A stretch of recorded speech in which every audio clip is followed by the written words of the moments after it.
अच्छा जी, स्टार्ट करते हैं जी अल्लाह ताला का नाम लेके।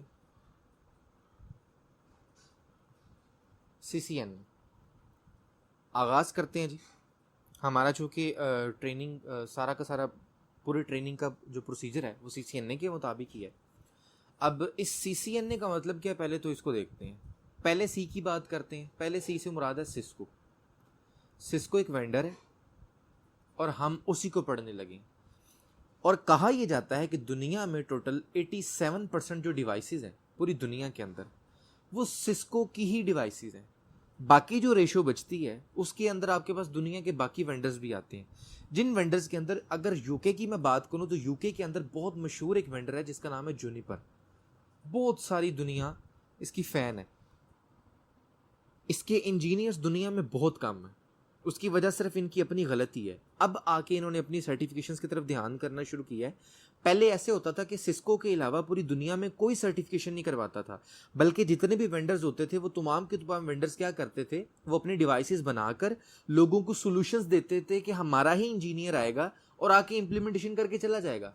ये स्टार्ट के दौर में तो बड़ी एक अच्छी बात लगती थी, लेकिन उसके बाद जाने के बाद जैसे जैसे चीज़ें ज़रा मुश्किल होती गई और ज़्यादा मज़ीद टेक्निकल होती गई, बेहतर भी होती गई, तो लोगों ने कहा क्यों यार हर दफ़ा कंपनी की सर्विसेज ली जाए, उसके साथ एसएलए कर लिया जाए, क्यों बार बार ऐसा किया जाए, अपने पास ही इंजीनियर क्यों ना हम हायर कर लें जो कि मल्टीटास्किंग हो, बाकी काम भी करे और उसके साथ हमारी इन डिवाइसेस को भी कंट्रोल कर रहा हो।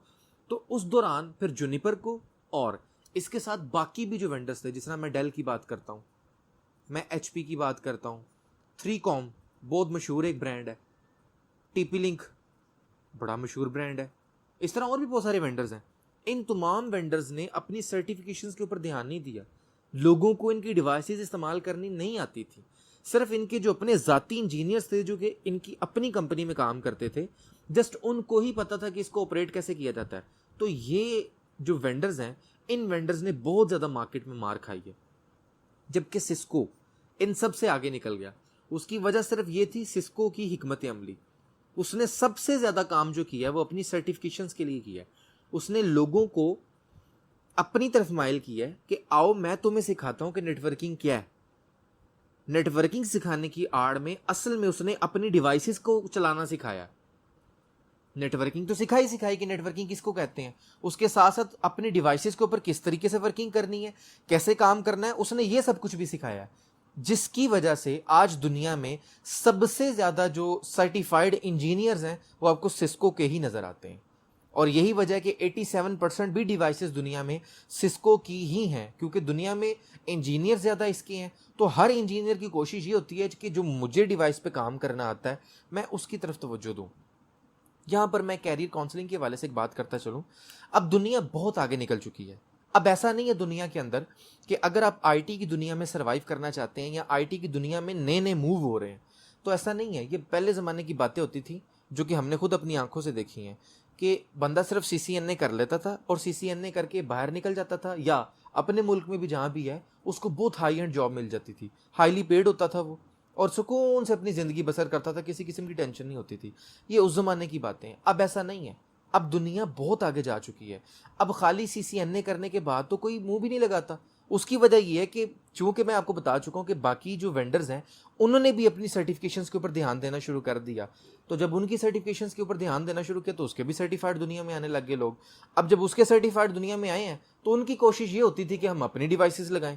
तो इस तरह एक दुनिया में ना जंग चलती रही। इस जंग की बदौलत हुआ ये कि जो फेमस सीरीज थी सिस्को की वो सीसीएनए थी, अब ये इस नीचे आ गई। लेकिन आज भी इसका ये मुकाम है कि कोई बंदा भी नेटवर्किंग के अंदर अगर इन होना चाहता है, सीसीएनए के बगैर इन नहीं हो सकता। आज भी इनका ये क्लेम तो है और ये अपनी जगह पर बरकरार है। ये इसका जो लेवल है ये अपनी जगह पर है कि आज भी दुनिया में अगर कोई नेटवर्किंग के अंदर आना चाहता है तो सीसीएनए के बगैर नहीं आ सकता। कोई दुनिया में ऐसा कोर्स अभी तक नहीं डिज़ाइन किया गया सीसीएनए के लेवल का कि जो बेसिक्स हो नेटवर्किंग की, जिसके अंदर नेटवर्किंग को सिखाया जाए कि नेटवर्किंग कहते किसे हैं। ये बात अलग रही है कि उसके बाद वो बंदा आगे कैरी ऑन करता है अपनी फील्ड को कि मैंने अब जनाब सीख लिया कि नेटवर्किंग किसको कहते हैं, अब मैं प्रोफेशनलिज्म की तरफ जाना चाहता हूँ, अब मैं प्रोफेशनल बनना चाहता हूँ। तो सिस्को आपको ऑफर करता है कि आप उसी की डिवाइसेस को ही प्रोफेशनल लेवल पर पढ़ लें तो आप दुनिया की तमाम डिवाइसेस के ऊपर काम कर सकते हैं, क्योंकि concept always remain same, concept कभी नहीं बदलता, बदलते हैं तो सिर्फ मेन्यूज बदलते हैं। अगर आप विंडोज 10 इस्तेमाल करते हैं तो विंडोज 10 इस्तेमाल करने का आज भी तरीका वही है जो कि विंडोज 7 था, फर्क कुछ नहीं आया, सिर्फ मेन्यूज का आया और ग्राफिक्स का आया। ग्राफिक्स कुछ चेंज हो गए हैं, विंडो की शक्ल नहीं बदली। ऐसा नहीं होता था कि अगर आप Alt F4 दबाते थे विंडो 7 में तो आपकी विंडो क्लोज हो जाती थी और F10 के अंदर विंडो ओपन हो जाती है, ऐसा नहीं होता। आज भी वही Alt F4 को दबाने से विंडो क्लोज ही होती है और कुछ नहीं होता। तो हमेशा ग्राफिक्स चेंज होते हैं, टेक्नोलॉजी नहीं बदलती होती। बिल्कुल ऐसे ही अगर किसी बंदे ने सिस्को को पढ़ लिया दुनिया के अंदर तो वो बाकी तमाम दुनिया की डिवाइसेस के ऊपर काम कर सकता है, अगर वो इसी तरह CLI बेस्ड हों। तो अगर वो ग्राफिक्स बेस्ड होंगी तो डेफिनेटली कुछ ना कुछ फर्क तो जरूर आएगा। वो आपको थोड़ी सी हेल्प के बाद ऑटोमेटिकली पता चल जाएगा कि उसको कैसे ऑपरेट करना है। मैं फिर यहाँ पे जुमला बोल रहा हूँ, डिवाइस को कैसे ऑपरेट करना है ये आप सीख रहे होंगे, आप नेटवर्किंग नहीं सीख रहे होंगे। नेटवर्किंग वही है जो आपने यहाँ पर पढ़ ली, पूरी दुनिया की नेटवर्किंग वही है, वो कभी नहीं बदलने वाली। हाँ अलबत्ता अगर आप कुछ सीख रहे होंगे तो आप डिवाइस को ऑपरेट करने का तरीका सीख रहे होंगे कि डिवाइस कैसे ऑपरेट की जाती है। यहाँ तक तो बात रही इस हवाले से कि सिस्को का CCNA हो गया। सिस्को आगे आपको कहता है कि आप मेरे लेवल के बाद, इनिशियल लेवल जो इसका है, इसके बाद आप प्रोफेशनल लेवल की तरफ जा सकते हैं, उसके बाद आप एक्सपर्ट लेवल की तरफ भी जा सकते हैं। बाकी दुनिया की जो सर्टिफिकेशंस हैं वेंडर्स की, उन्होंने भी ऐसा कर दिया, उन्होंने भी अपने 3 लेवल्स बना दिए, बेसिक, प्रोफेशनल और एक्सपर्ट। दुनिया की तमाम वेंडर्स ने, वो चाहे लिनक्स हो चाहे विंडोज़ हो, जो मर्जी हो, हर एक ने अपने लेवल्स बनाए हैं। सबसे पहले इनिशिएट लेवल होता है जिसको एसोसिएट लेवल कहा जाता है। एसोसिएट लेवल के बाद फिर आता है प्रोफेशनल लेवल, उसके बाद फिर आता है एक्सपर्ट लेवल। ये 3 लेवल्स होते हैं। इन तीनों लेवल्स के बाद बंदा डॉक्टर माना जाता है, जैसे PhD होल्डर होता है। इसके बाद कोई ऐसी चीज़ नहीं जो आपने पढ़नी है। अब आता हूँ मैं अपने मेन पॉइंट पे जहाँ से मैंने बात शुरू की। ये तुम्हें बात समझ आ गई कि हम नेटवर्किंग के गुरु बन गए जनाब, लेकिन याद रखिएगा कि दुनिया बहुत आगे निकल चुकी है। वो इस हवाले से कि अब दुनिया के अंदर ऐसा बहुत बहुत बहुत कम होना शुरू हो गया है कि आप सिर्फ एक फील्ड के एक्सपर्ट हैं और वो आपको कबूल कर लें। ये बहुत कम है दुनिया के अंदर, अब ऐसा नहीं होता। मैं जैसा दोबारा रिपीट करता हूँ, ये पुराने ज़माने की बातें जो हमने अपनी आंखों से देखी हैं कि CCNA करके बंदा कहीं भी जाता था उसको हाईली पेड जॉब मिलती थी। ये उस ज़माने की बातें, अब ऐसा नहीं होता। अब लोग कहते हैं कि हम तमाम दुनिया की कंट्रीज़, खाली पाकिस्तान नहीं, तमाम दुनिया की कंट्रीज़ में ऐसा हो रहा है, वो कॉस्ट इफेक्टिव हो गए हैं। वो कहते हैं क्यों हम ऐसा करें कि हम 2 बंदे रखें जो अलग अलग काम कर रहे हो। ऐसा क्यों ना कर लें कि एक बंदा ही रख लें जो कि दोनों के काम कर रहा हो और मल्टीटास्किंग हो। पहले से चीज़ें डिज़ाइंड है, उसने तो सिर्फ कंट्रोल करना है, ना कि उसने सब कुछ इंप्लीमेंट करना है। इंप्लीमेंटेशन की बात रही अलहदा, वो तो आज भी दुनिया में ऐसा होता है कि अलग अलग फील्ड्स हैं, लेकिन कंट्रोलिंग की बात आती है या मैनेजमेंट की बात आती है तो वो कोई भी बंदा रिस्क नहीं लेता और कॉस्ट इफेक्टिव बन जाता है। पूरी दुनिया इस टाइम कॉस्ट इफेक्टिव है इस हवाले से। वो कहती है कि एक फील्ड का बंदा अगर है तो उसको कबूल ना करो, बल्कि 2 फील्ड का जो एक्सपर्ट बंदा है उसको ले आओ। हेक्सा कोर का प्रोसेसर लगाओ जनाब, उसके अंदर मल्टीटास्किंग हो और हमें वो बंदा चाहिए। पूरी दुनिया इस बात पर क्लेम करती है। इस वजह से जहां पर आपकी नेटवर्क साइड है उसके बिल्कुल साथ साथ आपको अपनी सिस्टम साइड भी क्लियर करनी है। और सिस्टम साइड के अंदर आपके पास 2 चीज़ें हैं, एक आपके पास लिनक्स है और एक आपके पास विंडोज़ है। विंडोज़ जो है वो हाईली वनरेबल है, उसके अंदर बैकडोर्स, लूप होल्स बहुत ज़्यादा हैं। विंडोज़ को करने के बाद भी बंदा इतना हाई एंड जॉब पर नहीं लगता जितना लिनक्स को करने के बाद लगता है। दुनिया में लिनक्स की मांग सबसे ज़्यादा है। तो अगर आपकी नेटवर्किंग का लिनक्स के साथ एक बंडल बन जाए तो आपकी दुनिया के अंदर बहुत अच्छे तरीके से मांग होगी और आपका सर्वाइवल इस फील्ड के अंदर बहुत अच्छा हो जाएगा। आप बहुत अच्छे तरीके से इस फील्ड के अंदर सर्वाइव कर सकते हैं। एक चीज़ को लेकर कभी आप सर्वाइव नहीं कर सकते। आप चाहे CCNA के बाद इसका अगला प्रोफेशनल कोर्स कर लें, आपकी मांग बढ़ जाएगी, नो डाउट, आपकी मांग डेफिनेटली बढ़ेगी। आप उस प्रोफेशनल लेवल के बाद इसका एक्सपर्ट लेवल भी कर लें, डेफिनेटली आपकी मांग बढ़ेगी, ऐसा नहीं कि नहीं बढ़ेगी। लेकिन फिर भी आपसे ज़्यादा प्रेफर उस बंदे को किया जाएगा जो कि इस साइड का भी एक्सपर्ट है। उसकी वजह यह है कि CCNA हर बंदे ने तकरीबन आज के दौर में किया है। CCNP में तादाद कम हो जाती है लोगों की। अगर 50% लोगों ने CCNA किया तो उसमें से 25% लोगों ने CCNP किया होगा, फिर भी CCNP तो किया ना काफ़ी सारे लोगों ने। तो अगर आप चाहते हैं कि आप दूसरों से अलग हों, और आपको रिकमेंड किया जाए किसी जगह पे और दुनिया आपके बारे में सोचे कि आपको क्यों रखें, तो आपको अपने साथ ये सिस्टम साइड को भी क्लियर कर। उम्मीद है यहाँ तक बात मेरी अच्छे तरीके से क्लियर होगी। साथ हैं जनाब, यहाँ तक कोई मसला तो नहीं? जी बिल्कुल नहीं, कोई मसला नहीं। मैंने तो ऑलरेडी डिसाइड किया हुआ है कि मैंने लिनक्स स्टार्ट की। ज़बरदस्त, बेहतरीन है जी। मैंने वैसे भी सोचा कि कैरियर काउंसलिंग साथ साथ रहनी चाहिए ना, क्योंकि मैं तो अल्हम्दुलिल्लाह अपनी फील्ड से वाबस्ता हूँ, तो आप चूंकि इस फील्ड में न्यू आ रहे हैं तो मुझे आपको हर बात के बारे में बताना है, आगाह करना है, ताकि आपके लिए आगे परेशानी ना हो। अगली चीज़ जनाब, पहला से ही हमने अच्छे तरीके से देख लिया, जिसका मतलब था सिस्को और एक वेंडर है और हमने सिस्को को ही पढ़ना डेफिनेटली। अगले सी से क्या मुराद है? अगले सी से मुराद है जी सर्टिफाइड। सर्टिफिकेशन की तरफ आते हैं। अब मैं हिस्ट्री बताने लगा हूँ सिस्को की। अब मैं CCNA की हिस्ट्री नहीं बता रहा, मैं सिस्को की हिस्ट्री बता रहा हूँ। सिस्को की हिस्ट्री के अंदर, चूंकि मैंने अभी अर्ज किया थोड़ी देर पहले कि दुनिया में सबसे पहले नेटवर्किंग के अंदर जो सर्टिफिकेशंस का एज लिया था वो सिस्को ने लिया था। इसके अलावा किसी ने सर्टिफिकेशंस की तरफ ध्यान नहीं दिया और आज वो उसके लेवल पे आ भी नहीं सकते और ना कभी आ सकते हैं, क्योंकि सिस्को बहुत आगे निकल गया। उसने उस टाइम हिकमत से काम लिया और दुनिया को ट्रेनिंग्स देनी शुरू की। जबकि बाकी वेंडर्स क्या सोचते थे, जी हम अगर अपनी डिवाइस की ट्रेनिंग दे देंगे तो दुनिया में बहुत सारे लोग आ जाएंगे, फिर हमारी डिवाइस को इंप्लीमेंट करने पे वो हमारे इंजीनियर को नहीं लेकर जाएंगे, अपना इंजीनियर कोई दुनिया से पकड़ लेंगे। इस मसले की बहस पर उन्होंने अपने पाँव पर खुद कुल्हाड़ी मारी और आज वो कहाँ पर है और सिस्को कहाँ पर है। सिस्को आगे निकल गया। खैर, ये तो बात रही एक अलग। सर्टिफाइड कैसे बनता है बंदा, सर्टिफिकेशंस की तरफ आते हैं। दुनिया में सबसे पहले सिस्को ने जो अपनी सर्टिफिकेशन मुतारिफ करवाई थी ना नेटवर्किंग के हवाले से, वो थी CCENT। आज भी ये मौजूद है, लेकिन आज इसको कोई प्रेफर नहीं करता और मुझे जो याद पड़ता है अब तो सिस्को ने इसको आउटडेटेड कर दी है, ख़त्म भी हो गई है। इसके बाद सिस्को ने अपनी सर्टिफिकेशंस को दो हिस्सों में डिवाइड कर दिया, एक ICND1 कर दिया और एक ICND2 कर दिया। ICND1 और ICND2 दोनों का पेपर जो था वो $300 का था। इन दोनों पेपर्स को कंप्लीट करने के बाद आपके नाम के साथ टैग लगता था कि आप एसोसिएट लेवल के इंजीनियर हैं, जो कि आज सिर्फ CCNA करने के बाद आप हो जाते हैं। ये दोनों को करने के बाद यानी कि टोटल $600 पे करने के बाद, पेपर पास करने के बाद आपके नाम के साथ टैग लगता था कि आज के बाद आप एसोसिएट लेवल के इंजीनियर हैं। अब से पहले ऐसा नहीं था। जब सिस्को ये बहुत ज़्यादा पैसा कमा चुका और दुनिया में बहुत ज़्यादा फेमस हो गया और बाकी जो वेंडर्स हैं उनको भी थोड़ा सा ख़तरा लाहक हुआ कि यार हम किस तरफ जा रहे हैं, सिस्को कहाँ से कहाँ पहुँच गए और हम किधर हैं। फिर इन्होंने भी अपनी सर्टिफिकेशंस की तरफ ध्यान देना शुरू किया और इन्होंने अपनी सर्टिफिकेशंस जो हैं वो हाफ पे करनी शुरू की। हर एक ने $300 या कुछ ने तो $200 $250 की अपनी सर्टिफिकेशन मुतारिफ करा दी दुनिया में। तब सिस्को को एक झटका लगा। दुनिया ने ये सोचा कि यार हमने तो असल में नेटवर्किंग ही पढ़नी है ना, वाई सिस्को के पास जाके $600 क्यों दें? सिर्फ इस वजह से कि वो दुनिया में फेमस है? हम नहीं देते, हम जूनिपर को कर लेते हैं और जूनिपर हमें रिकमेंड भी कर देगा किसी अच्छी जगह पे। जूनिपर को कहेंगे हम तुम्हारे इंजीनियर हैं तो या तो हमें अपने पास नौकरी दो या हमें किसी जगह पे रिकमेंड करो। और जूनिपर करता था क्योंकि इसके इंजीनियर्स बहुत कम थे, लेकिन इसकी मांग ज़्यादा हो गई थी। उसकी वजह कुछ ऐसी टेक्निकल पॉइंट्स है जो आगे चल के हम डिस्कस करेंगे। हमारे जब टॉपिक्स कंप्लीट हो जाएंगे नेटवर्किंग के, फिर ये बात समझ आएगी कि टेक्निकल पॉइंट्स क्या थे उसके, जो कि अब नहीं है, अब सिस्को ने उसको टैकल कर लिया।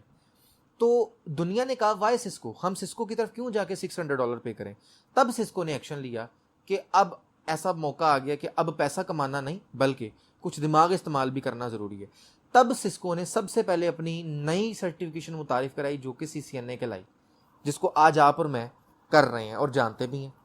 CCNA का जो प्रीवियस कोड था वो था 200-125, आप जानते हैं।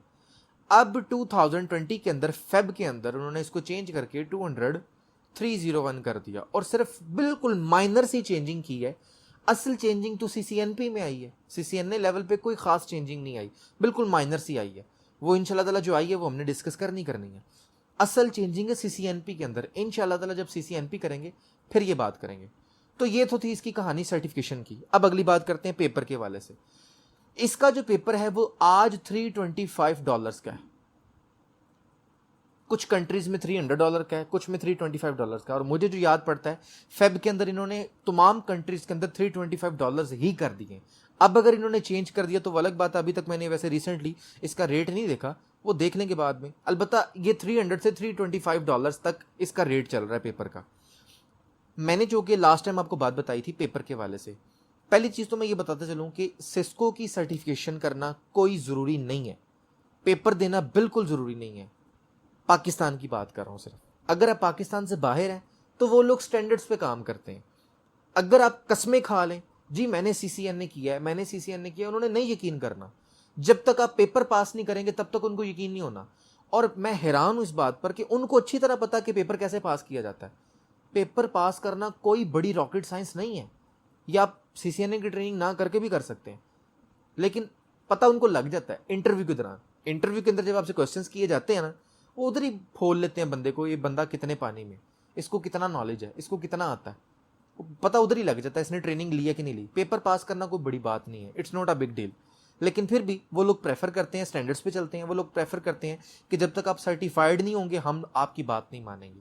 सर्टिफिकेशंस के अंदर $325 का पेपर है। मैंने आपको ऑफर की थी कि अगर आप मेरे थ्रू पेपर देते हैं तो आपको 61% में डिस्काउंट ले दूंगा। ये 61% डिस्काउंट आपका एक्चुअल डिस्काउंट होगा, बिल्कुल डिस्काउंट होगा। इसके बाद आपकी जो पेमेंट बचती है मेरे नॉलेज के मुताबिक वो $39 बचती है। आपको सिर्फ $39 पे करना है रिमेनिंग, और वो मुझे नहीं करना, वो किसी को नहीं करना।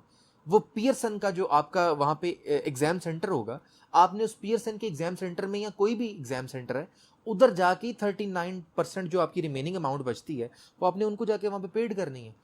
आप कैसे उनको यकीन दिलाएंगे कि आपको 61% डिस्काउंट मिल चुका है?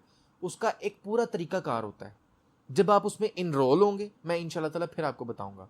और मैं आपको ये रिकमेंड करता हूं, अगर आपने पेपर देना है तो एटलीस्ट पेपर देने के 1.5 मंथ पहले, 1.5 माह पहले आपने मुझे बताना है पेपर देने के। उसकी वजह यह कि मैं आपको जब इनरोल करवाऊंगा इसके अंदर, तो इसका अपना एक प्रोसीजर होता है 61% डिस्काउंट लेने का सिस्को का, और वो होता है तकरीबन 1.25 महीने का या टोटल 2 मंथ्स का, इतना उसका इंटरवल होता है। और उसके दौरान क्या होता है, आपके पास 4 मॉड्यूल्स होते हैं, हर मॉड्यूल के अंदर तकरीबन 10 पेपर्स होते हैं, और वो पेपर सिर्फ कॉपी पेस्ट होते हैं। वो कोई इतना बड़ा काम नहीं है, वो मैं आपको बता दूंगा उसको कैसे क्लियर करना है, वो बच्चों वाला खेल है। आपने बस हर हफ्ते बाद या 1.5 हफ्ते बाद या 2 हफ्ते बाद एक मॉड्यूल एक्टिव होता है। उस मॉड्यूल जैसे ही वो एक्टिव होता है ना, उसके अंदर आपने वो 10 पेपर्स को पास करना है। उसमें MCQs होते हैं, जस्ट टिक टिक टिक टिक टिक, बस और कुछ नहीं करना। और वो किस पे टिक करना है ये आपको पता लग जाएगा जब आप करेंगे, मैं आपको बता दूंगा कहाँ से आपने देख कर टिक करना है। वो हमेशा से पक्का है, आप 100% उसमें पास हैं। वो 4 के 4 मॉड्यूल्स आपने क्लियर करने हैं, यानी कि टोटल आपके पास 40 to 44 पेपर्स होते हैं टोटल। आपने ये कंप्लीट करने के बाद साथ ही आपको एग्जाम वाउचर मिल जाता है। वो वाउचर जो होता है वो आपका प्रूव होता है कि आपको 61% डिस्काउंट मिल गया। वो वाउचर आपका प्रूव होता है।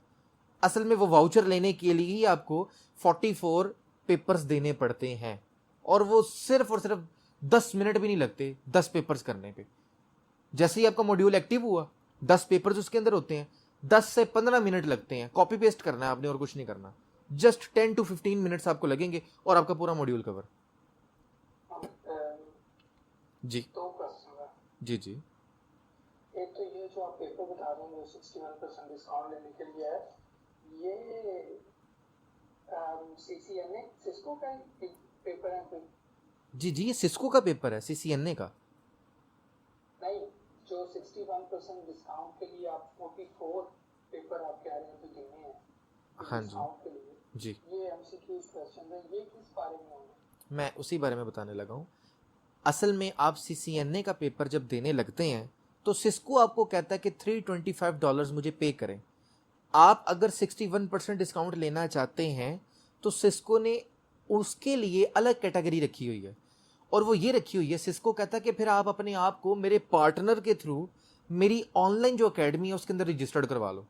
उसके थोड़े से चार्जेस होते हैं, वो मैं आपको बता दूंगा कि रिसेंटली चार्जेस पार्टनर के हवाले से किए हैं। वो आप थोड़े से चार्जेस पे करेंगे, वो आपको ऑनलाइन सिस्को की अकेडमी में रजिस्टर्ड करवा देंगे। अब आप सिस्को की अपनी ज़ाती अकेडमी के अंदर रजिस्टर्ड हो गए, जिसमें आपके पास ऑनलाइन मटेरियल भी होगा CCNA की सर्टिफिकेशन के हवाले से। वीडियो लेक्चर्स भी होंगे उसके अंदर, ऑडियो लेक्चर्स भी होंगे, PDFs भी होंगी, प्रेजेंटेशंस भी होंगी, बहुत कुछ होगा। वो सारा का सारा आपका मटेरियल है। आप जब जिंदगी में चाहें अपने अकाउंट को ओपन करें और वहां से अपना जो सा मर्जी डेटा एक्सेस करें या डाउनलोड करें, आपकी अपनी मर्जी। उसी एकेडमी के अंदर आपसे 44 पेपर्स लिए जाते हैं, और वो 44 पेपर्स लेना जस्ट अपना बच्चों वाला खेल है। आपने अपने लैपटॉप पे घर बैठ के जब आपका दिल करे आपको मेल आ जाएगी या आपको मैसेज आ जाएगा। अगर मेल और मैसेज नहीं भी आता, बाजू का तो उनका वो काम नहीं कर रहा होता, क्योंकि वो एकेडमी को इतना ज़्यादा वो फोकस नहीं करते, फिर भी आपने 10 दिन बाद या 15 दिनों बाद मैं आपको बता दिया करूंगा कि यार वो आपका मॉड्यूल एक्टिव हो गया है, आप जाके ज़रा अपने 10 पेपर्स को क्लियर कर लें।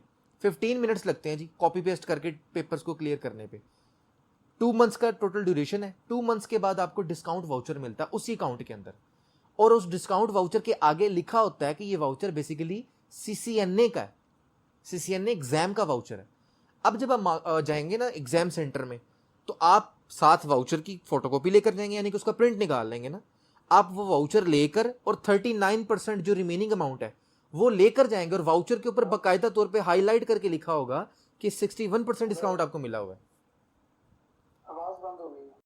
मैं ये अर्ज कर रहा था कि वो जो आपका वाउचर होगा ना, जो आपको 44 पेपर्स के बाद वाउचर मिलेगा, उस वाउचर के सामने लिखा होगा कि CCNA का ये वाउचर है, और उस वाउचर को अगर आप खोलेंगे तो उस वाउचर के अंदर लिखा होगा कि CCNA के पेपर के लिए आप एलिजिबल हैं, आप पेपर दे सकते हैं, और उस पेपर में आपको 61% डिस्काउंट मिल गया है। अब आप वो वाउचर का प्रिंट निकालेंगे और एग्जाम सेंटर में चले जाएंगे। एग्जाम सेंटर में जाके आपने 39% अमाउंट उनके सामने रखनी है। वो आपको कहेंगे सॉरी 61% जो रिमेनिंग है वो किधर है, तो आप उनके आगे वो वाउचर रख देंगे। वो उस वाउचर को रिसीव करेंगे और देखेंगे आपको डिस्काउंट मिला है, बिल बात खत्म, कोई आपसे क्वेश्चन ही नहीं होना। और 39% आपको, और ये सिस्को के ऑफिशियल की तरफ से होगा, सिस्को का ऑफिशियल वाउचर होगा, और उसके सिस्को के अपने सिग्नेचर्स भी होंगे उसके ऊपर। और इसके साथ मजे की चीज ये है, सॉरी क्या क्वेश्चन किया आपने? नहीं, मैंने कहा कि फिर ये एनरोल कर दें, क्योंकि मुझे तो एज में है। मैं आपको बिल्कुल इनरोल करता, लेकिन आपको पता है कि तमाम इदारे लॉकडाउन की वजह से बंद है, तो अभी कुछ भी पॉसिबल नहीं है। अभी जो पार्टनर है ना हमारे, अभी जो हमारे, बस ठीक है ठीक है, नो प्रॉब्लम। दूसरी चीज, दूसरा क्वेश्चन मैंने ये आपसे पूछा था जी, जिसके लिए एक्चुअली मैंने माइक ऑन किया था, वो ये है कि लिनक्स क्या हम साथ स्टार्ट कर सकते हैं, जब मैं उसका भी आपसे परचेज कर लूँ, जी उसकी अलग से टाइमिंग हो, अगर आपके पास टाइम है या किसी के पास थे एसोसिएट लेवल की, हमने वो डिस्काउंट के वाले से बात कर लिया। अब एन की बात कर रहे थे, एन से मुराद है एसोसिएट। एसोसिएट सिस्को का लेवल 1 है। इसके बाद इसका एक प्रोफेशनल लेवल आता है जिसको ये कहते हैं लेवल 2। इसके बाद इसका एक थर्ड लेवल आता है जिसको एक्सपर्ट लेवल कहा जाता है। ये लास्ट लेवल होता है नेटवर्किंग का, जिसको लेवल 3 कहा जाता है। एसोसिएट लेवल का जो नाम है वो आपके सामने है, CCNA। प्रोफेशनल लेवल का जो नाम है वो CCNP है, सिस्को सर्टिफाइड नेटवर्क प्रोफेशनल। और ये जो लास्ट आपके पास एक्सपर्ट लेवल, इस एक्सपर्ट लेवल से मुराद है CCIE। ये सॉरी मैं एन को डिफाइन नहीं कर रहा, ये मैं ए को डिफाइन कर रहा था, एन तो भी करना है हमने। ए से मुराद है एसोसिएट, और अगर यहाँ पर पी आ जाए तो इसका मतलब है कि आप इससे एडवांस वाला कोर्स कर रहे हैं, जिसका मतलब है CCNP प्रोफेशनल लेवल है। और ये वो वाला लेवल है जिस लेवल के बाद आप दुनिया में क्लेम करते हैं कि मैं जनाब अब आपकी डिवाइसेस को मैनेज भी कर सकता हूँ, मॉनिटर भी कर सकता हूँ, और ट्रबल शूट भी कर सकता हूँ, इम्प्लीमेंटेशन भी कर सकता हूँ, मैं कुछ भी कर सकता हूँ। और एक्सपर्ट लेवल डेफिनेटली अपने नाम से जाहिर है कि वो एक्सपर्ट है, उसके आगे कुछ नहीं है। उस लेवल पे जाके आप बहुत बड़े बड़े डेटा सेंटर्स को क्रिएट कर सकते हैं, उनको मैनेज कर सकते हैं, और मल्टीपल काम कर सकते हैं। लेकिन वो लेवल तो बहुत हाई एंड है, उस तक तो अभी पहुंचने की बात नहीं करते। फिलहाल जो ज़्यादा ज़रूरी है आपके लिए ना, वो CCNA के बाद फौरन CCNP करना है, क्योंकि CCNA की इतनी ज़्यादा वर्थ नहीं होगी अगर आप CCNP नहीं करेंगे। क्योंकि CCNA के बाद आप ये क्लेम ज़रूर कर सकते हैं कि आपको जॉब मिल जाएगी, लेकिन CCNP के जी एक मिनट ज़रा, CCNP के बाद आप ये ज़रूर कह सकते हैं कि अब मैं चीज़ों को इम्प्लीमेंटेशन भी कर सकता हूँ और उनको मॉनिटर भी कर सकता हूँ। जी अब बताएं। आप ये डेटा सेंटर का बात करें, ये डेटा सेंटर का कॉन्सेप्ट क्या है? वो हम अभी बात करते हैं, मैं लास्ट में वही बात करनी। मैंने आपको अर्ज किया ना कि मेरी कोशिश होती है कि मुझे पता है क्वेश्चंस क्या क्या आएंगे, इसलिए मैं अपने डिस्कशन के अंदर ही सारे क्वेश्चंस को खुद ही फॉलो करता हूँ। अच्छा, अब ए हमने बात कर ली, अब दरमियान में जो एन है ना, इस एन के बारे में बात करते हैं थोड़ी सी, बल्कि एन के बारे में बाद में बात करते हैं, पहले मैं यही अपनी डिस्कशन को कंप्लीट कर दूं। हम जो CCNA पढ़ रहे हैं, इस CCNA की ब्रैकेट के अंदर मैं लिख रहा हूं R and S। इसको मैं जरा अगले पेज पे बताता हूं कि R and S का मतलब क्या है। आपको कोई पूछे जी आपने CCNA की ट्रेनिंग ली है, तो आप कहेंगे जी बिल्कुल मैंने ली है।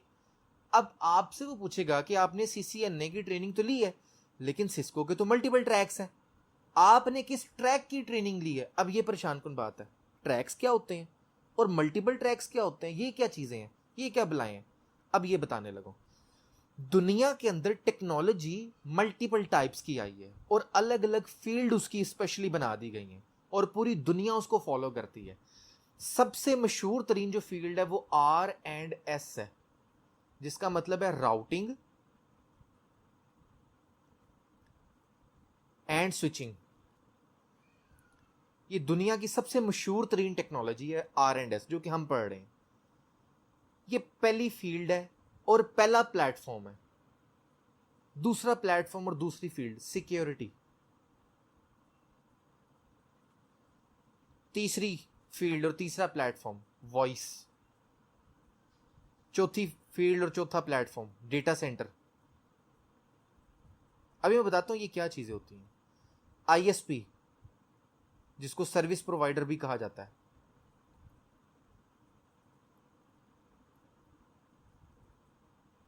इसके बाद और भी बहुत सारी फील्ड्स हैं, जिसमें एक मशहूर तरीन फील्ड है आपके पास वायरलेस। ये अलग से एक फील्ड है। दुनिया के अंदर जब भी टेक्नोलॉजी को डेवलप किया जाता है, उस टेक्नोलॉजी के जो इंजीनियर्स होते हैं, उनके इंजीनियर्स को भी बाउंड किया जाता है कि उनकी जो सर्टिफिकेशंस हैं और उनकी जो ट्रेनिंग्स हैं वो उन्हीं की फील्ड के अंदर हो। अब मजे की बात यह है कि आप दुनिया में इन तमाम टेक्नोलॉजीज की तरफ जाना चाहते हैं, अगर सिक्योरिटी की तरफ, वॉइस की तरफ, डेटा सेंटर, सर्विस प्रोवाइडर जिसको ISP भी कहते हैं, या वायरलेस, इन तमाम टेक्नोलॉजीज को पढ़ने के लिए आपको राउटिंग एंड स्विचिंग पढ़ना ही पड़ेगा। इसी वजह से ये सबसे फेमस टेक्नोलॉजी है।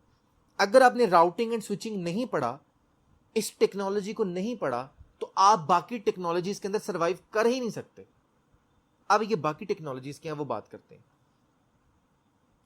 दुनिया के अंदर ना हर एक फील्ड को सेग्रीगेट किया गया है, हर एक को अलग अलग कर दिया गया। हम चूंकि राउटिंग एंड स्विचिंग पढ़े हैं, जो कि सबसे इनिशियल लेवल और सबकी बेसिक है, इसके बगैर आप किसी फील्ड में सर्वाइव नहीं कर सकते। इवन दैट आप नेटवर्किंग में ही सर्वाइव नहीं कर सकते। आपने जब नेटवर्किंग पढ़नी है तो वो कहलाती है कि आपने राउटिंग एंड स्विचिंग पढ़ी है, ये नेटवर्किंग है। इसके बाद आप अब स्पेशलिस्ट बनना चाह रहे हैं, बिल्कुल वैसे ही जैसे हमारे डॉक्टर्स MBBS करते हैं, और MBBS एक जेनेरिक टर्म है, एक जेनेरिक डिग्री है जो कि हर डॉक्टर को करनी पड़ती है। इसके बाद तमाम के तमाम डॉक्टर्स अपने फ्यूचर को डेवलप करने के लिए स्पेशलाइजेशन की तरफ जाते हैं। कोई डॉक्टर डेंटिस्ट बन जाता है, कोई डॉक्टर गायनी की तरफ चला जाता है, कोई डॉक्टर हार्ट स्पेशलिस्ट बन जाता है, कोई किडनी स्पेशलिस्ट बन जाता है। हैं तो सारे डॉक्टर, सबने तो MBBS की है, लेकिन वो अपनी फील्ड में स्पेशल होने के लिए स्पेशलाइजेशन की तरफ भी चले गए हैं। बिल्कुल ऐसे ही नेटवर्किंग की फील्ड के अंदर भी आपकी जो बेसिक डिग्री है या बेसिक जो ट्रेनिंग है, जो कि सबकी बेस है, वो है राउटिंग एंड स्विचिंग, जिसको R&S कहा जाता है, जो कि हम स्टडी करने लगे हैं। और इसके बाद अगर आप स्पेशलाइजेशन की तरफ जाना चाहते हैं तो आपके पास डिफरेंट फील्ड्स हैं। सिक्योरिटी पहली फील्ड, दुनिया की सबसे ज्यादा महंगी तरीन फील्ड और सबसे ज्यादा मांगी जाने वाली फील्ड सिक्योरिटी है। इसके इंजीनियर्स दुनिया में बहुत कम है। उसकी वजह सिर्फ ये है कि ये इतनी टफ है कि बंदा सोच भी नहीं सकता। लेकिन याद रखिएगा, टफ कुछ नहीं होता उस बंदे के लिए जिसने मेहनत करनी है। मैं अल्हम्दुलिल्लाह सिक्योरिटी स्पेशलिस्ट हूँ, मैंने सिक्योरिटी पढ़ी है अल्हम्दुलिल्लाह, और मेरी तो रिसेंटली ट्रेनिंग्स भी चल रही हैं। मेरा एक स्टूडेंट है लंदन के अंदर जो कि अभी रिसेंटली मुझसे CCNP सिक्योरिटी पढ़ रहा है। CCNA नहीं, CCNP सिक्योरिटी पढ़ रहा है, प्रोफेशनल लेवल की सिक्योरिटी पढ़ रहा है। तो मतलब बताने का मकसद ये है कि जो आपकी स्पेशलाइजेशंस हैं वो आपके ऊपर डिपेंड करता है कि आप किस किस चीज़ में स्पेशलाइज लेना चाहते हैं। आप सिक्योरिटी में ले सकते हैं, आप वॉइस में ले सकते हैं। वॉइस का मतलब ये है कि आप टेलीफोनिक टेक्नोलॉजी के स्पेशलाइजेशन बनने चाहते हैं, उसके स्पेशलाइज्ड इंजीनियर बनना चाहते हैं। अब दुनिया में जहां भी कोई टेलीफोनिक काम हो रहा होगा, जैसा कि आपकी टेली कम्युनिकेशन है, वो आपको फौरन पकड़ेगी। कि हमें तो, हमारा तो काम भी सारा टेलीकम्युनिकेशन का है, तो हमें तो इंजीनियर ही वो चाहिए जो वॉइस का एक्सपर्ट हो। और आप अगर CCNP वॉइस करके जाएंगे, उठाएंगे आपको हंस के, पकड़ेंगे आपको। डेटा सेंटर्स ये क्या होते हैं? हर कंपनी का एक डेटा सेंटर होता है, हर कंपनी का एक डेटा सेंटर होता है, याद रखिएगा। और वो डेटा सेंटर उसको कहते हैं जहां पर उनके मल्टीपल सर्वर्स लगे होते हैं और उन सर्वर्स के अंदर मल्टीपल डेटा रखा होता है जो कि पूरी की पूरी कंपनी को एंटरटेन कर रहा होता है। हर कंपनी का एक डेटा सेंटर होता है। ये डेटा सेंटर वो डेटा सेंटर नहीं है जिसको कंपनी अपना डेटा सेंटर कहती है। इस डेटा सेंटर से मुराद वो टेक्नोलॉजी है और वो डेटा सेंटर है जो कि वर्ल्ड वाइड दुनिया को एंटरटेन कर रहा है। जैसा कि मैं एग्जांपल लेता हूं यूट्यूब की, एग्जाम्पल लेते हैं फेसबुक की, एग्जाम्पल लेते हैं गूगल की, अमेजोन की। इन तमाम का जो डेटा है आप दुनिया में गौर करें जरा, कितनी ज्यादा दुनिया फेसबुक इस्तेमाल करती है। हर 1 मिनट के अंदर कितनी सारी वीडियोस अपलोड होती हैं फेसबुक के ऊपर।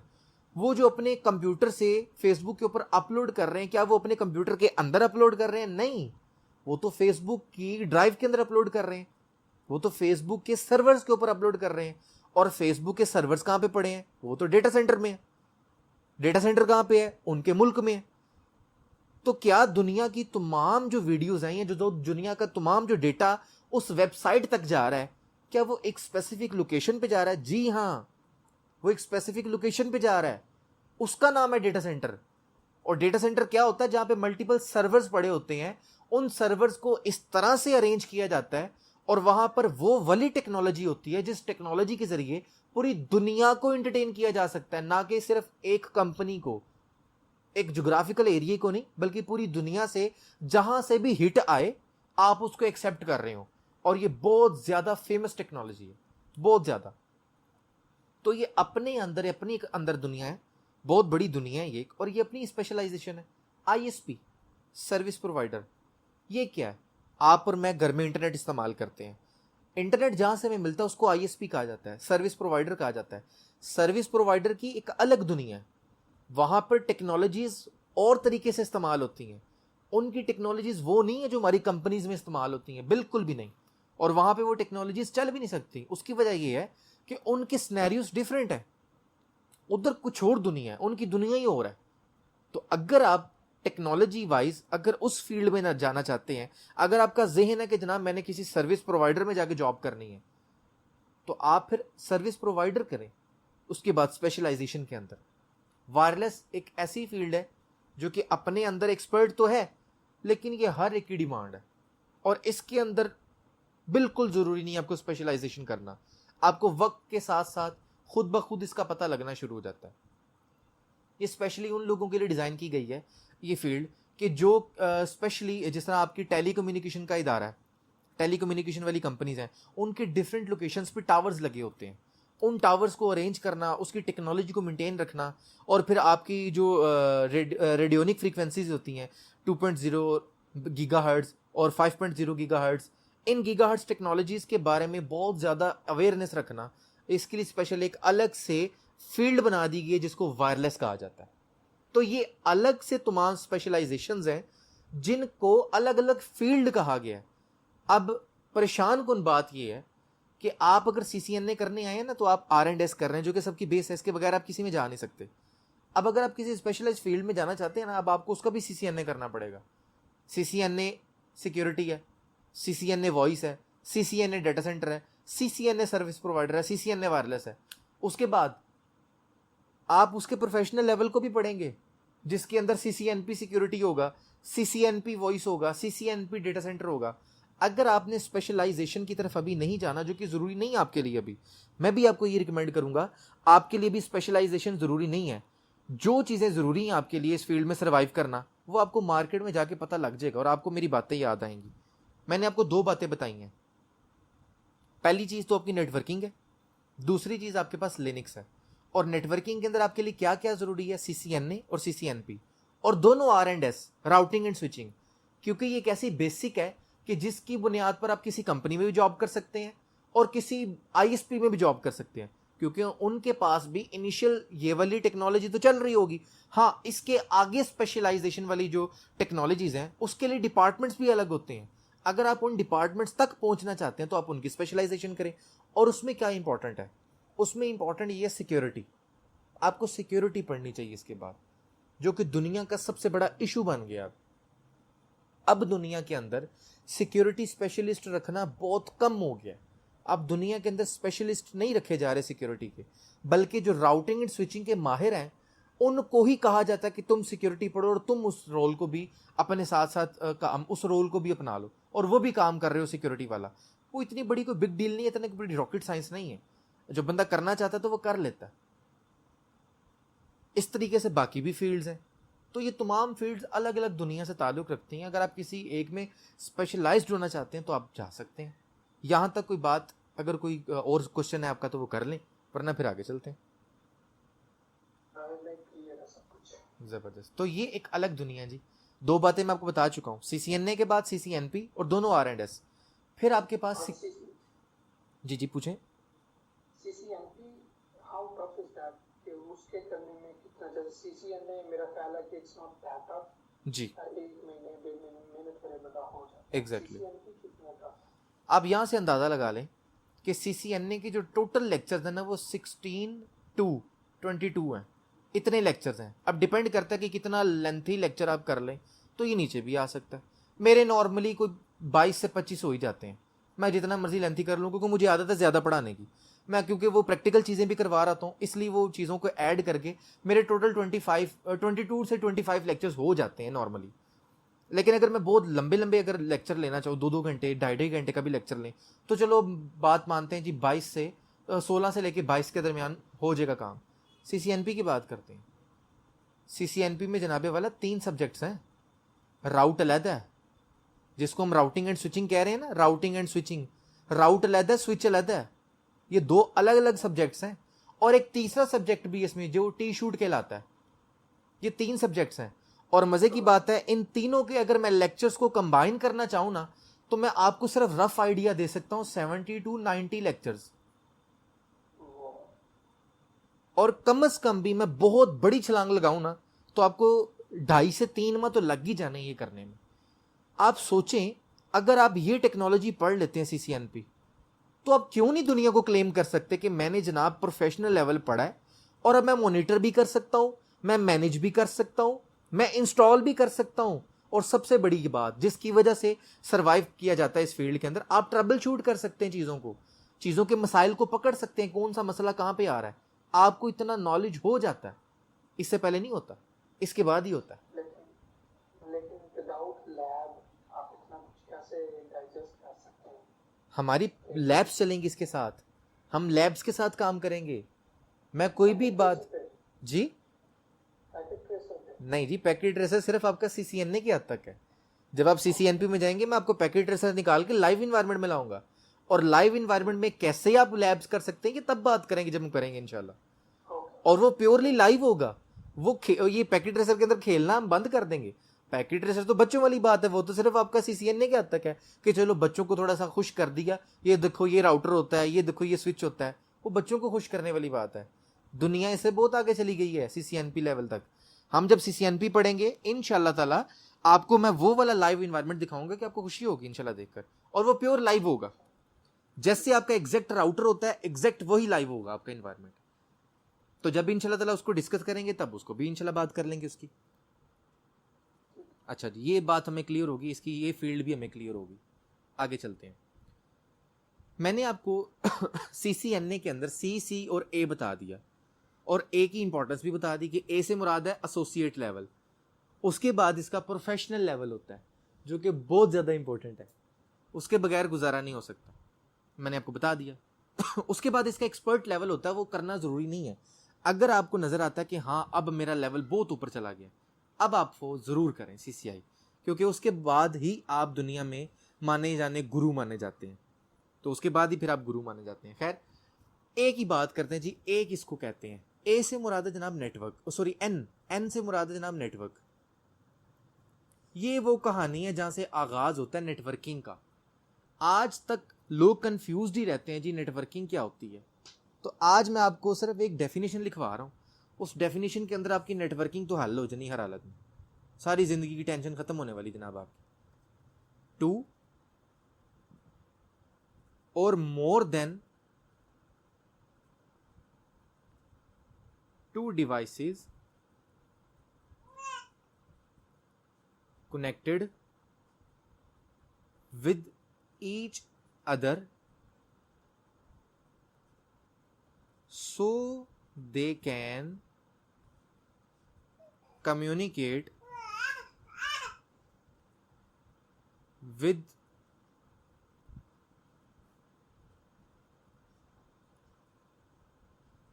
each other। लेकिन आप दुनिया की सबसे आसान तरीन डेफिनेशन, बहुत ज़्यादा कॉम्प्लिकेटेड मैंने नहीं बनाई आपकी आसानी के लिए। नेटवर्किंग किसे कहते हैं जनाब, या नेटवर्क किसे कहते हैं? आसानी के लिए आज समझ लें, दो डिवाइसों को या दो से ज़्यादा डिवाइसों को इस मकसद के तहत आपस में जोड़ना या आपस में मिलाना कि वो आपस में बातचीत कर सकें। और बातचीत का अंदाज क्या हो सकता है? डेटा शेयर भी हो सकता है, एक दूसरे को रिमोटली एक्सेस भी हो सकता है।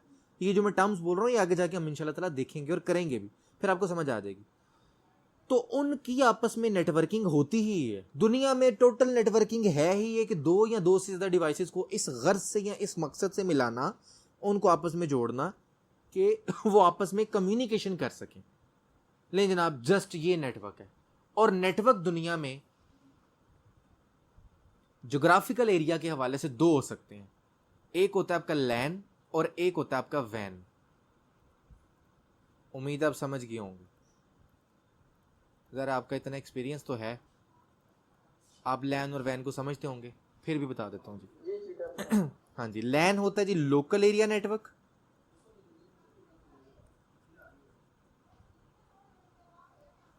और वैन का मतलब है जनाब wide area network. Local area network से मुराद ये जनाब ऐसा नेटवर्क जो कि लोकली आपकी एक सम ज्योग्राफिकल एरिया के अंदर डिजाइन किया गया, उसको लोकल एरिया नेटवर्क कहा जाता है। वाइड एरिया नेटवर्क के अंदर ज्योग्राफिकल एरिया की कोई लिमिट नहीं होती। आप एक बिल्डिंग से दूसरी बिल्डिंग, उससे आगे, फिर उससे आगे, आप जब बहुत ज्यादा बड़ा नेटवर्क कर देते हैं ना, जो कि एक ज्योग्राफिकल एरिया के अंदर नहीं रह जाता, फिर उसको वैन कहा जाता है। ये ज्योग्राफिकल एरिया के हवाले से दो किस्म के नेटवर्क की टाइप्स होती हैं। यहां तक जनाब साथ है? जबरदस्त। अब नेटवर्क की प्योरली टाइप्स देखते हैं। नेटवर्क की जनाब दुनिया में 3 टाइप्स हैं, इनको याद रखना बहुत जरूरी है। अगर आप इनको याद रखेंगे तो जिंदगी में आपके लिए आसानी कि नेटवर्क की टोटल टाइप्स क्या होती हैं। नेटवर्क की टाइप्स के अंदर सबसे पहले नेटवर्क की टाइप आती है इंट्रा नेटवर्क, दूसरी होती है जनाब एक्स्ट्रा नेटवर्क, और तीसरी टाइप बहुत फेमस है इंटर नेटवर्क।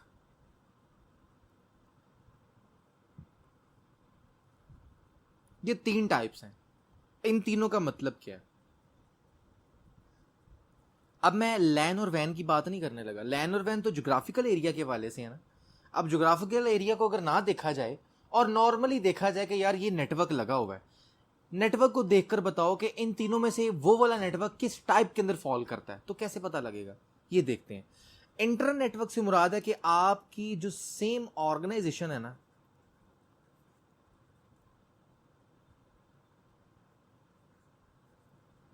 आपकी जो एक सिंगल ऑर्गेनाइजेशन है उसका जितना भी नेटवर्क है वो सारा का सारा इंट्रा नेटवर्क है।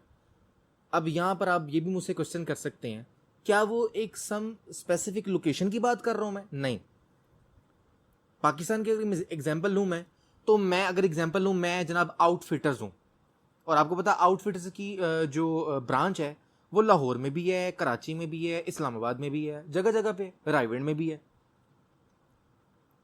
एक ब्रांच उनकी रायवेंड में है, एक ब्रांच उनकी लाहौर में है, एक ब्रांच इस्लामाबाद में है, तो काफी सारी ब्रांचेस हैं। तो हर ब्रांच में है तो इनका नेटवर्क, तो तमाम ब्रांचेस के नेटवर्क में जहां भी आप चले जाएं पूरी पूरी मुल्क के अंदर, आप इनकी जिस मर्जी ब्रांच में चले जाएं, आप इंटर नेटवर्क के अंदर ही हैं। क्यों? क्योंकि आप एक सिंगल ऑर्गेनाइजेशन के अंदर हैं।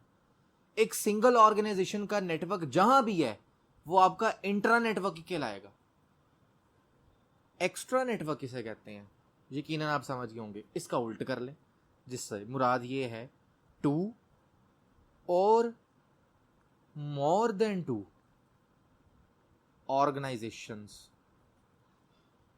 अगर 2 या 2 से ज्यादा ऑर्गेनाइजेशंस का नेटवर्क मिल जाए तो ऐसे नेटवर्क को आप एक्स्ट्रा नेटवर्क कहेंगे। अब आते हैं इंटरनेटवर्क पे। इंटरनेटवर्क का नाम बिगाड़ कर कह लें या आसान करने के लिए दुनिया में जो फेमस नाम कर दिया गया वो ये है इंटरनेट। ले जनाब, आज आपको पता लग जाएगा इंटरनेट किसको कहते हैं। इंटरनेट क्या है जनाब? इट इज अ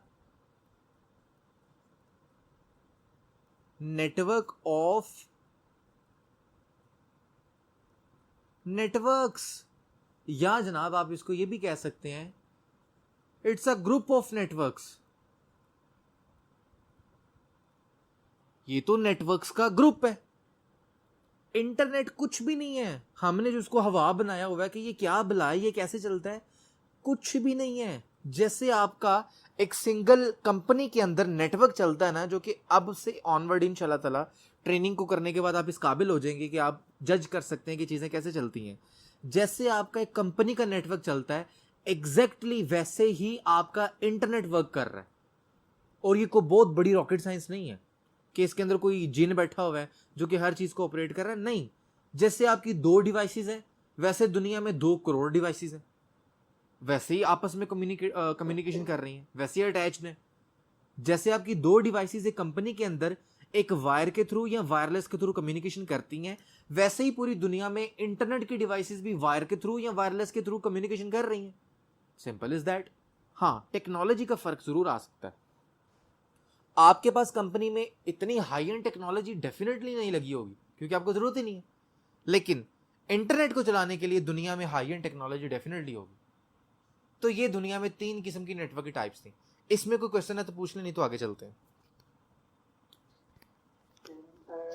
एक क्वेश्चन है छोटा सा। जी जी, इंटरनेट की समझ आ गई। एक्सटर्नेट जो है, हाँ जी, ये क्यों 2 कंपनीज चाहेंगी कि उनका नेटवर्क मिल जाए? मर्जर्स एक्विजिशंस के मामले में होगा या कोई प्रैक्टिकल एग्जांपल है? Joint venture. हाँ जी, जॉइंट वेंचर आपके पास सबसे बड़ा एक टर्म है, हमारे पास पाकिस्तान में भी हुआ थोड़े दिनों पहले। जैसे आपको याद होगा कि सबसे बड़ी जो सेलुलर कंपनी पाकिस्तान में टेलीकॉम की वो है जैज़। जैज़ ने जॉइंट वेंचर कर लिया वारिद के साथ, तो वारिद की और जैज़ के जितने यूजर्स हैं वो कंबाइन हो गया। तो ये हमारे पास एक्स्ट्रा नेटवर्क की एग्जांपल आ गई हमारे पास।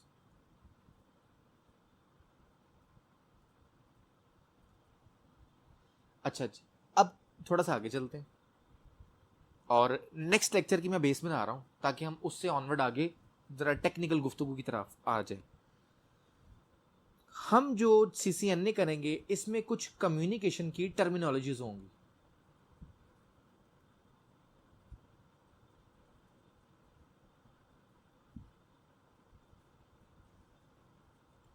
इन कम्युनिकेशन की जो टर्मिनोलॉजीज हैं इनको सीखना बहुत ज़्यादा ज़रूरी है।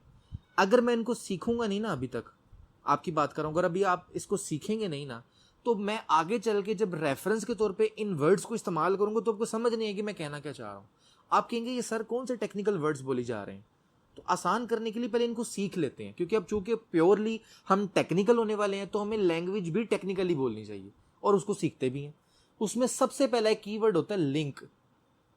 आप अपनी फील्ड के अंदर और इस ट्रेनिंग के अंदर बार बार लिंक का वर्ड सुनेंगे कि यार इसका लिंक डाउन हो गया है, इसका लिंक अप है, इसका लिंक अप नहीं है, इसका लिंक अप कर दो। ये लिंक क्या चीज होती है? लिंक जनाब होती है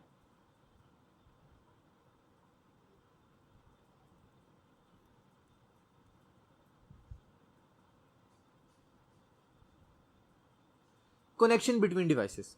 और यहां पर मैंने बहुत सोच समझ के जुमला लिखा है। मैंने यहां पर केबल्स नहीं लिखा, मैंने यहां पर वायरलेस नहीं लिखा। दो डिवाइसेस के दरमियान किसी भी तरह का कनेक्शन, वो चाहे वाया वायर हो या वायरलेस हो, कनेक्शन चाहिए आपको। उन दोनों के दरमियान में जो कनेक्शन एस्टेब्लिश है ना, उस कनेक्शन को आप लिंक कहते हैं। ये प्योरली फॉर्म है टेक्निकल, लिंक। इसको आप कनेक्शन नहीं बोलते, इसको आप लिंक बोलते हैं। और मैं बार बार इस ट्रेनिंग के अंदर भी लिंक बोलूंगा, और आप जब अपनी प्रैक्टिकल फील्ड में जाएंगे वहां भी लिंक का वर्ड इस्तेमाल होगा तो अपने कंफ्यूज नहीं होना कि यार ये कौन सी जुबान बोल रहे हैं या पता नहीं कौन से कबीले के लोग हैं जो इस तरह की बातें कर रहे हैं, नहीं वो इधर के ही हैं। अच्छा जी, अगला जो कीवर्ड है जी वो है पाथ।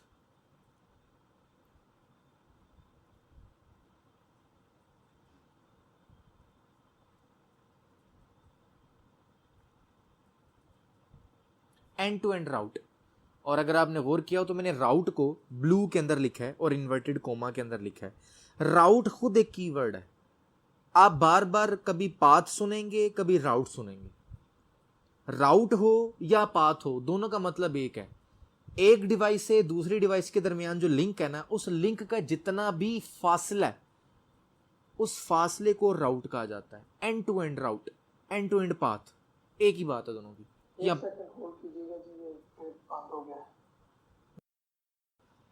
पाथ के बारे में मैंने आपको बता दिया, एंड टू एंड राउट।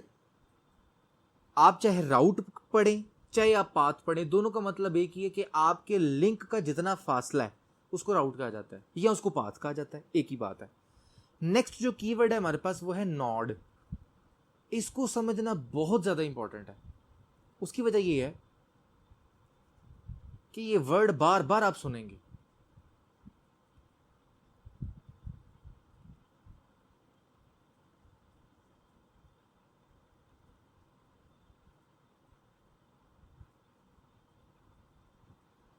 ऐसी तमाम डिवाइसें जो कि रिसीव कर सकती हैं और सेंड कर सकती हैं, उसको नॉड कहा जाता है।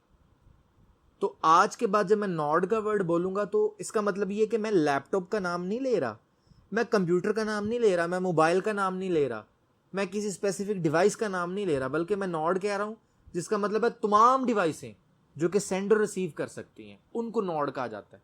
और एक लास्ट और इंपॉर्टेंट, बहुत इंपॉर्टेंट कीवर्ड, वो है आपका बैंडविड्थ,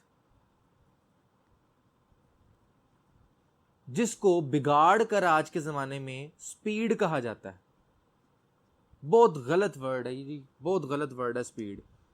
हमारी नॉलेज के अंदर ना स्पीड कहा जाता है, आपने अक्सर सुना होगा जी इंटरनेट लगवाना है, अच्छा जी तुम्हारी स्पीड क्या है, वो बताता जी मुझे तो इंटरनेट की ये स्पीड आ रही है। वो स्पीड नहीं है, वो बैंडविड्थ है, उसको बैंडविड्थ कहा जाता है। लेकिन आवाम को इसकी समझ नहीं आ सकती, इसलिए उसको स्पीड के नाम से मशहूर कर दिया गया। स्पीड क्या होती है, सॉरी बैंडविड्थ क्या होती है?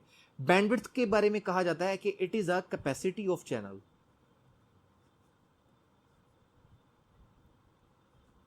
कि आपका एक चैनल है, एक पाइप है, उस पाइप की क्या कैपेसिटी है, उसको बैंडविड्थ कहा जाता है।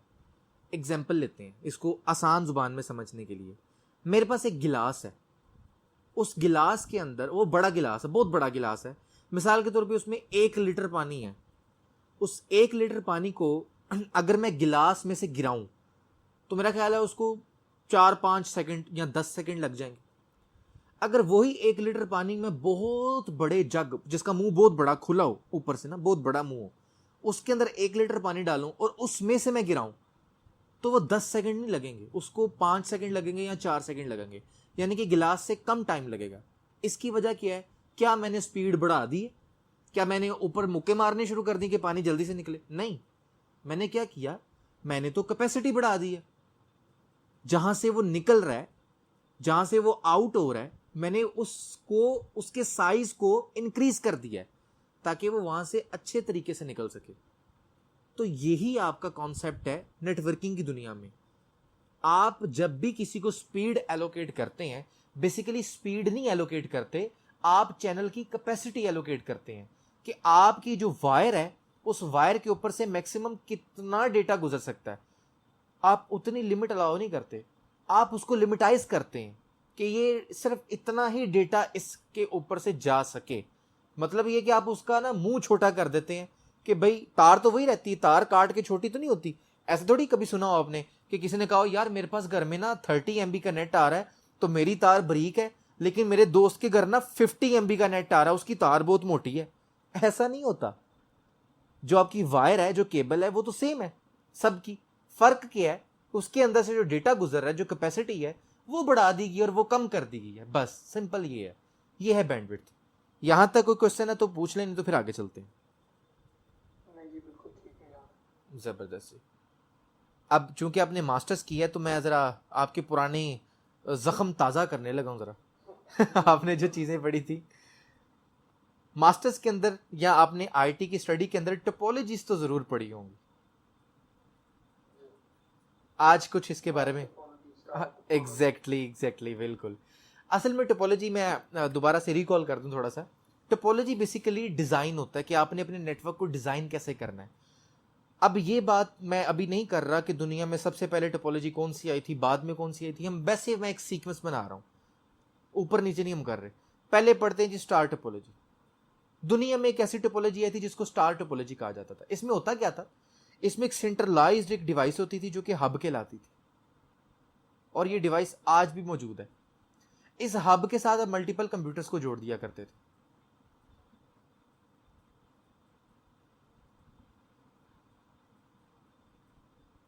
ये लो, मल्टीपल कंप्यूटर्स को हमने इस हब के साथ जोड़ दिया। अब होता क्या था, अगर मिसाल के तौर पे ये ए कंप्यूटर है, ये बी है, और ये सी है, और ये डी है। ए ने डेटा सेंड करना है सिर्फ डी को, इसको, तो ये डेटा जाएगा पहले हब के पास। और हब नॉन इंटेलिजेंट डिवाइस है जिसके अंदर कोई सॉफ्टवेयर नहीं है, और ये बिल्कुल नहीं बता सकती और ना समझ सकती है कि डेटा मुझे कहाँ से आया और जाना किधर है। ये नहीं समझ सकती। इसने क्या करना है, इसने डेटा सबको सेंड कर देना है। जिसका डेटा होगा वो रिसीव कर लेगा, बाकी सारे डिस्कार्ड कर देंगे। बाकी कह देंगे जी हमें नहीं चाहिए, हमारा डेटा ही नहीं है, तो वो मना कर देंगे। जिसका होगा वो रख लेगा। अब यहाँ पे सबसे बड़ा मसला इस टोपोलॉजी के अंदर जो था ना, वो था आपकी सिक्योरिटी का। आपकी सीक्रेसी कहाँ गई, आपकी सिक्योरिटी कहाँ गई? वो तो फोत हो गई है, वो तो इस केस में है ही कहीं नहीं। तो ये इसका सबसे बड़ा ड्रॉबैक था। इसको ओवरकम करने के लिए दुनिया में एक सेकंड पे एक नई टोपोलॉजी दरियाफ्त की गई जिसको रिंग टोपोलॉजी कहा जाता था, जिसके अंदर कंप्यूटर्स को कुछ इस तरीके से जोड़ा जाता था, रिंग की शेप में, ऐसे। मतलब हर कंप्यूटर को आपस में जोड़ा जाता है रिंग की शेप में। अब यहां पर भी एक मसला था, और वही था कि एग्जांपल लेते हैं, ये ए कंप्यूटर है, ये बी है, ये सी है, और ये डी है। ए पे सिंपल एक एम्प्लॉई है, और डी पे हम एग्जांपल लेते हैं कि ये डायरेक्टर है, और सी पर एग्जांपल लेते हैं कि यहां पर सीईओ बैठा हुआ है।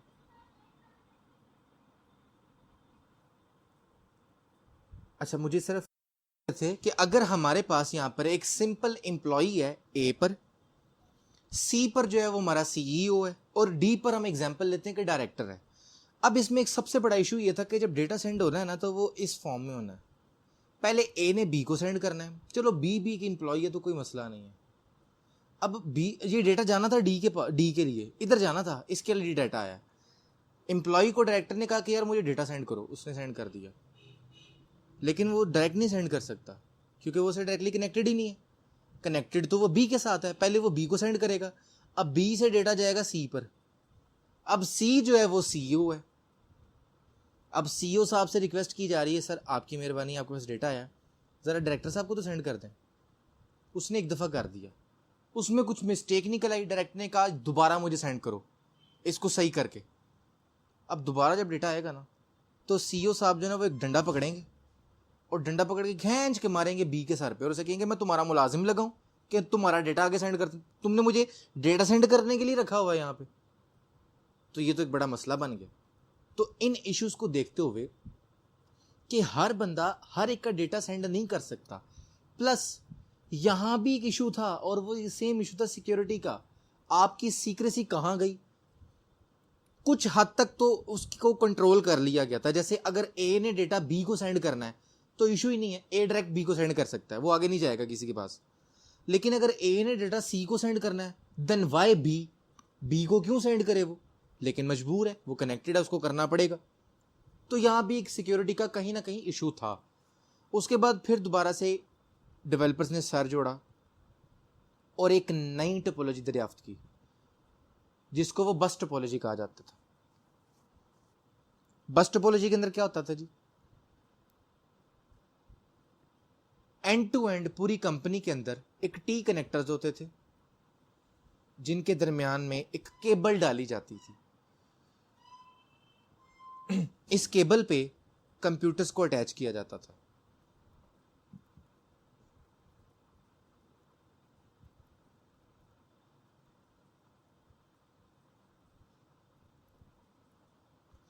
अब उस जमाने में एक मसला था कि ये जो आपके रैट्स होते हैं ना, चूहों की बहुत पसंदीदा ग़िज़ा है आपकी केबल्स, बहुत पसंद करते हैं वो केबल्स को ना।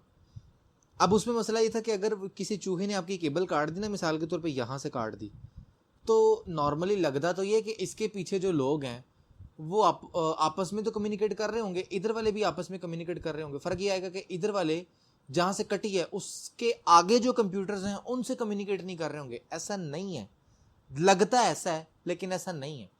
जब केबल कट जाती थी तो वो परमानेंटली सारे के सारे गए, सब के सब गए। प्लस यहाँ पर एक और इशू था और वो हब वाला ही था कि अगर आपका एक डेटा किसी को सेंड करना है, जैसे ये ए है और ये एफ है, अगर ए ने एफ को डेटा सेंड करना है तो पहले ये इस केबल पर सेंड होता था और ये केबल के थ्रू हर एक डिवाइस तक जाता था। तो सारी की सारी डिवाइसेस तक जब पहुंचता था, जिसका डेटा नहीं होता था वो उसको डिस्कार्ड कर देता और जिसका होता था वो उसको रिसीव कर लेता था। यहाँ भी इशू एक ही था और वो था सिक्योरिटी का। जी, कोई क्वेश्चन है जी? जी, छोटा सा क्वेश्चन है, ये किस दौर की बात कर रहे हैं आपकी बस टोपोलॉजी? ये किस दौर की बात कर रहा हूँ? हाँ जी, ये किस दौर में होता है? आपकी जब स्टार्ट हुई थी ना, नेटवर्किंग की इब्तिदा हुई थी जब दुनिया के अंदर, तो तब की ये बातें हैं, तब ये सब कुछ स्टार्ट हुआ था, तब ये टोपोलॉजीज आनी शुरू हुई थी। ये एंड पे ये थे बस खत्म, यहाँ पे टर्मिनेटर लगते हैं। हाँ जी, बिल्कुल बिल्कुल सही कहा आपने। असल में आपके पाकिस्तान में अभी भी ये इस्तेमाल होती है बस टोपोलॉजी, लेकिन वो नेटवर्क अच्छा अच्छा अच्छा, सही सही सही।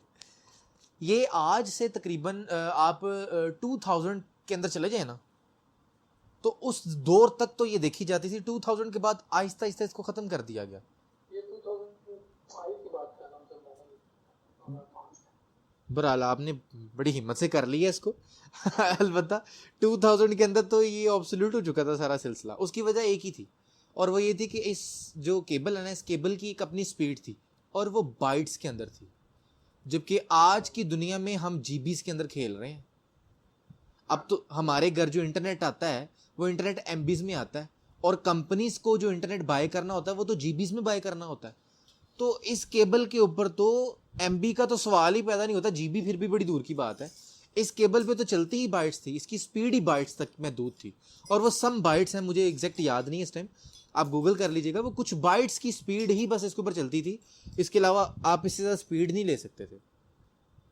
यहाँ पर ना जो टी कनेक्टर्स हुआ करते थे ऐसे, उसके अंदर ना ये ऐसे एक लाइन टी कनेक्टर था, नीचे करके आप केबल लगा के जॉइंट लगाते थे और किसी को अटैच कर देते थे। ये उस ज़माने की बात है, तो काफ़ी पुराना ज़माना। खैर आगे चलते हैं।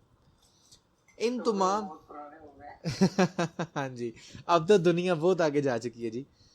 खैर इस दौर से बाहर निकलते हैं और अब आते हैं डेवलपर्स पे। डेवलपर्स ने देखा कि दुनिया यार जिद्दत से जिद्दत इख्तियार करती जा रही है और सिक्योरिटी का इशू तो बहुत ज़्यादा तूल पकड़ गया। तो डेवलपर्स ने कहा क्यों ना अब कुछ एक ऐसा तरीका लाया जाए कि जिसके अंदर आप परेशानी से बाहर निकल आए। तो आपके पास एक नई टोपोलॉजी दरियाफ्त की गई चौथे नंबर पे, जिसको कहा जाता है मैश या फुल मैश। ये कहा जाता है, इसका मतलब ये है कि अगर आपकी 4 डिवाइसेस हैं,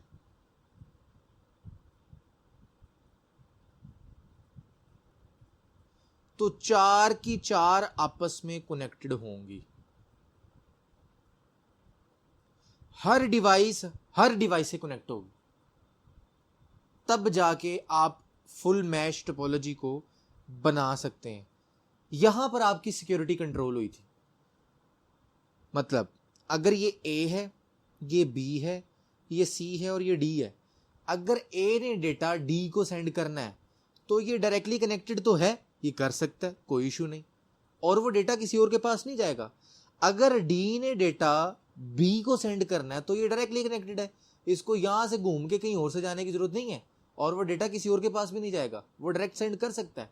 लेकिन यहां पर एक इशू था और वो इशू था कॉस्ट का। उस जमाने में केबल्स नई नई दरियाफ्त हुई थी। ये बस टोपोलॉजी के अंदर जो केबल इस्तेमाल होती थी ना, मैं यहाँ पे बताता चलूँ, मुझे अचानक याद आया, ये भी आपकी इंफॉर्मेशन के लिए। यहाँ पे जो केबल चलती थी ना, इसको कहा जाता था, मुझे अब एग्जैक्ट स्पेलिंग याद नहीं है इसके, कोएक्सियल केबल, इसको कोएक्सियल केबल कहा जाता था। तो कोएक्सियल केबल के बाद जब ईथरनेट केबल दरियाफ्त हुई ना, हम चल के जब केबल्स का टॉपिक पढ़ेंगे फिर इंशाल्लाह ताला इसको डिटेल में डिस्कस करेंगे। ईथरनेट केबल जब डेवलप हुई ना और जब इंट्रोड्यूस करवाएगी मार्केट के अंदर, तो ईथरनेट केबल्स बहुत ज़्यादा कॉस्टली होती थी, बहुत ज़्यादा महंगी थी। तो बड़ी बड़ी कंपनीज ने तो अपने आप को बचा लिया, क्योंकि कॉस्ट का इशू नहीं था उनको, उनके पास पैसा ही वादू था, उन्होंने तो इसको कर लिया हल इस मसले का। लेकिन छोटी कंपनीज यहाँ से फंस गई। उनके पास भी तो सिक्योरिटी है, उनकी भी तो सिक्योरिटी का ख्याल करना पड़ेगा उनको। उनके पास भी ऐसा डेटा हो सकता है जो कि सीईओ के पास होना चाहिए, डायरेक्टर के पास नहीं होना चाहिए, और डायरेक्टर के पास अगर है तो वो मैनेजर के पास नहीं होना चाहिए, एम्प्लॉय के पास नहीं होना चाहिए। ऐसे डेटे थे और अभी भी हैं, ये तो हमेशा से चलते आ रहे हैं। तो उस जमाने में भी सिक्योरिटी का बहुत बड़ा इशू था, और सिक्योरिटी के इशू को तो कंट्रोल किया, लेकिन कॉस्ट का इशू आ गया।